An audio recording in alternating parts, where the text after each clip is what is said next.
Hey gang, what's up? Welcome back here to another edition of Intuitive Angling, and much appreciated you guys checking the video out.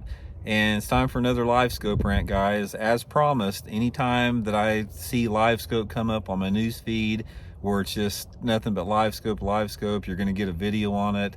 You'll continue getting videos on it until we accomplish the mission of probably 80% of the bass anglers in this tournament and get Livescope banned from tournament competition. So we're going to get into this.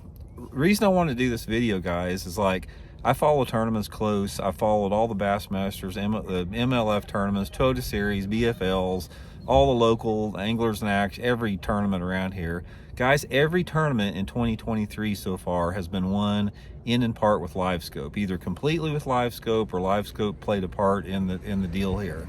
Even the Bassmaster Elite Series at Okeechobee last month was won on Livescope.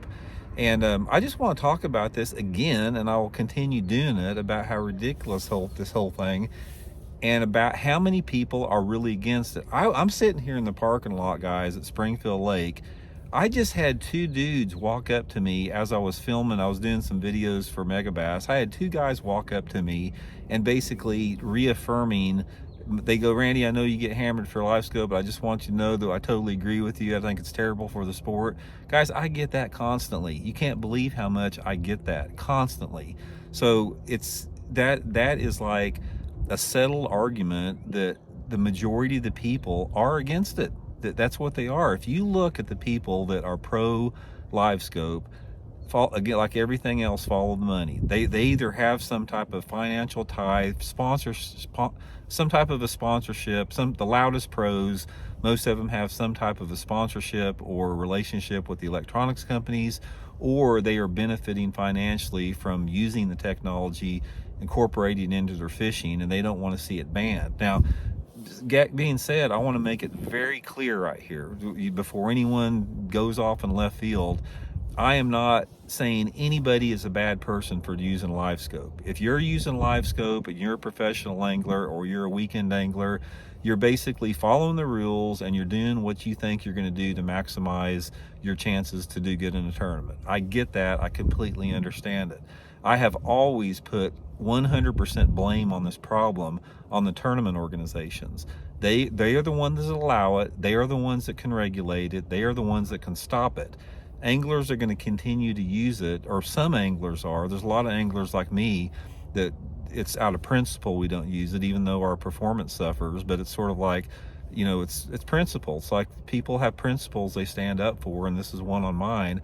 I think technology, the way technology is headed, is bad for the sport, and I'm willing to lose out financially for my principles. Some people aren't. I am.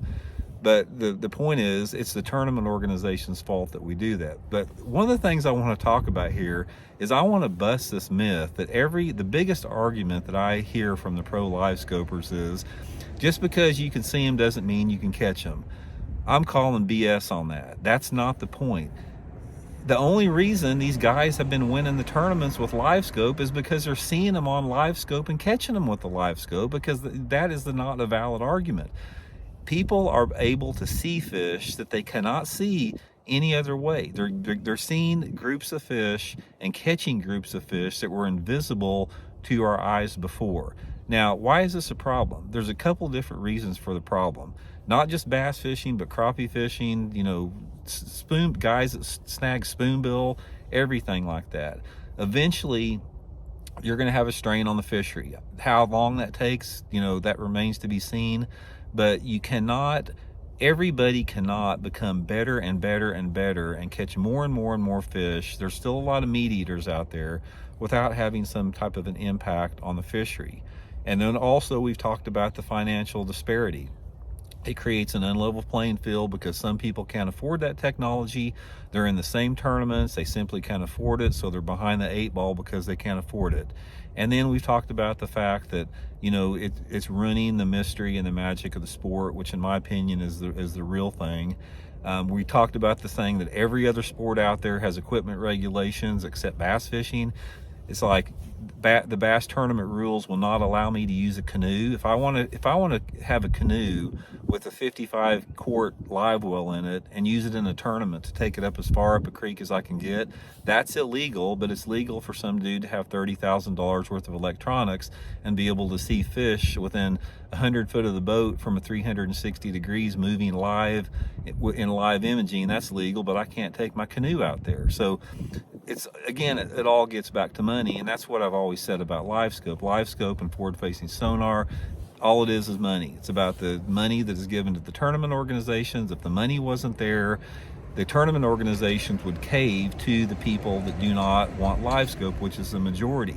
I tell you one way you can fix it, just like we did with the Alabama rig being outlawed in a lot of tournaments. Have a vote on it. Every tournament that you go to out there, let's have a vote from the participants in the tournament about who does not want forward-facing sonar allowed in the tournaments, and then, you know, see who wins on that. You know, that's one of the most democratic things you can do with that. Here's my point. Here's what I think is good about Livescope or forward-facing sonar. The only people, in my opinion, that should have that are the state conservation, fish and game people, because it is an excellent tool to observe bass and observe, you know, different species of fish. The game and fish departments can use that effectively to help manage our fisheries, but the anglers simply do not need that type of technology. It's an equipment. It's just like any other sport. The reason that they have put equipment limitations on those sports is because they feel that if they allow expanding technology and different equipment to enter the sports, that it degrades the intrinsic value of that sport. That's what's happening in bass fishing right now. It's sort of like, it's like all these fish that guys are finding with Livescope that they wouldn't be finding otherwise, and because you hear it all the time, you hear it every single tournament. People say, well, if it wasn't for my Livescope, I wouldn't win this tournament. It's like, every fish that I caught in this tournament, I saw it on forward-facing sonar, every single fish out there. So you hear it over and over and over again about people relying on the forward-facing sonar for their success completely. What we have to have in the sport, guys, is we have got to have an element of the unknown out there. That is what makes fishing magic. That is what makes fishing special. And when you start taking away the unknown out there, you start degrading the sport. You start degrading the experience of the sport. There's not a single person out there that can tell me that's a Livescope advocate.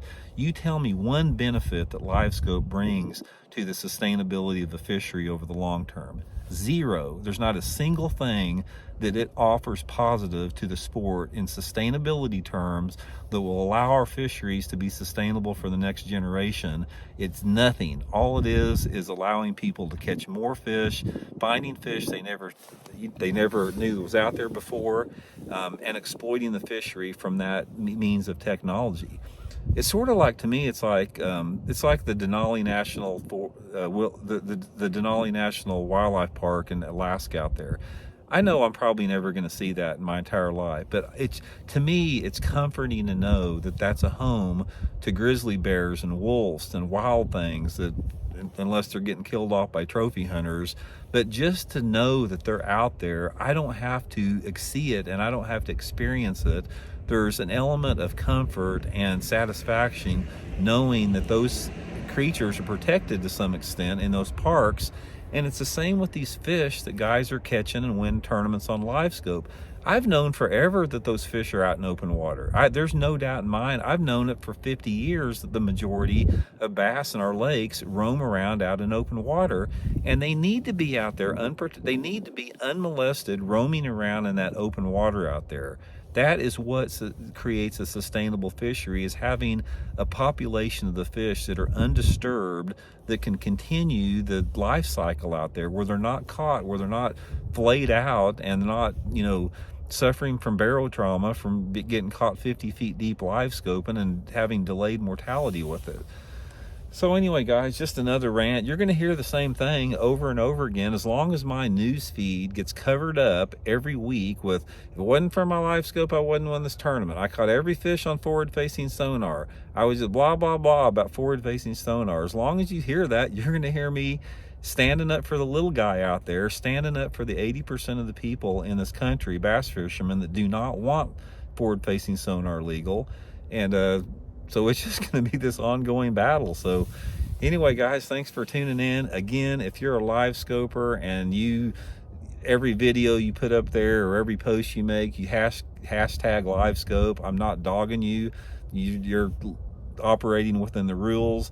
But to the tournament directors out there, you guys need to reevaluate the situation, start looking for the sustainability in our future, start looking at the other sports, start seeing how your ratings are starting to tank because people are getting bored watching live scopers out there, and do the right thing. And if nothing else, let people use Livescope in practice and make it illegal in the tournament. That's a good compromise for everybody. So anyway, guys, talk later. See you.